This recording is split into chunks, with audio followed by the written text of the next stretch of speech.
जब मैं कॉलेज में थी तब भी और अब भी मेरी कई सारे मुस्लिम फ्रेंड थी और हैं, और उन्हीं के माध्यम से मुझे उनके धर्मों के बारे में कुछ बातें पता चली जो मुझे कहीं ना कहीं ये सोचने पर मजबूर करती है कि उनका धर्म पहले भी वैसा था, अभी भी वैसा ही है, पर हमने अपने धर्म को बहुत सारे पाखंडों में, अंधविश्वासों में बांध कर रख दिया। मुस्लिम धर्म में एक चीज़ मुझे सबसे अच्छी लगती है जो कहीं ना कहीं मुझे ये भी सोचने पर मजबूर करती है कि वो धर्म इस मायने में तो हमारे धर्म से बेहतर है।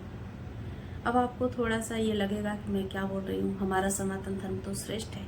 देखिए, हमारा सनातन धर्म श्रेष्ठ है और रहेगा, लेकिन इसमें जो बुराइयां पैदा की गई हैं वो श्रेष्ठ नहीं है। और ये सब कुछ जानने समझने के बाद मुझे ये समझ आया कि उनके धर्म में लाख बुराइयां हैं, पर एक अच्छाई है जो हमारे धर्म में नहीं है। हमारा धर्म समय के साथ पाखंड, जातिवाद और अंधविश्वास से भरता चला गया, लेकिन उनका धर्म हमेशा से वैसा ही है। वो बात यह है कि जब भी मुस्लिम धर्म में किसी की मृत्यु होती है तो पूरा समुदाय इकट्ठा होकर उस आत्मा की शांति के लिए प्रे करता है, कुरान की आयतें पढ़ता है, दुआएं करता है, और 40 दिनों तक ये सब प्रक्रियाएं लगातार होती हैं। उस आत्मा की मुक्ति के लिए, उस आत्मा को सही जगह पर पहुंचाने के लिए सारे समुदाय के लोग, सारे रिश्तेदार उस आत्मा के लिए प्रे करते हैं। और हमारे धर्म में ऐसा कुछ भी नहीं होता। कोई भी 4 व्यक्ति बैठकर किसी भी आत्मा की मुक्ति के लिए कभी कोई प्रे नहीं करता।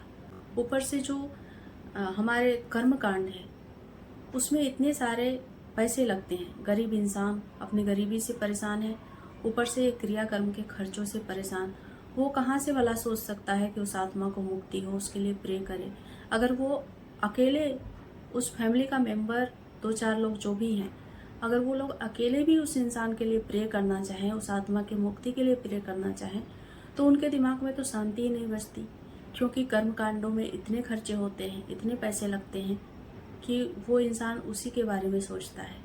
हमारे धर्म में भी पहले ऐसी प्रथा थी कि आत्मा की मुक्ति के लिए गरुड़ पुराण किए जाए, भागवत किए जाए, लेकिन उसमें भी खर्चों की वजह से लोग धीरे धीरे इस कर्मकांड को करने से पीछे हटते रहे और धीरे धीरे ये समाप्त हो चुका है।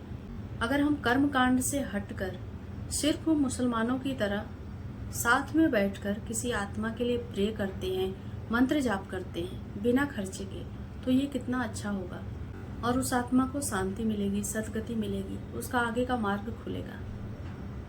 तो ये कुछ बातें थी जो मेरे मन में चल रही थी, मैंने आपको बताया। अपनी राय कमेंट में जरूर लिखिएगा। वीडियो देखने के लिए धन्यवाद। जय माता दी।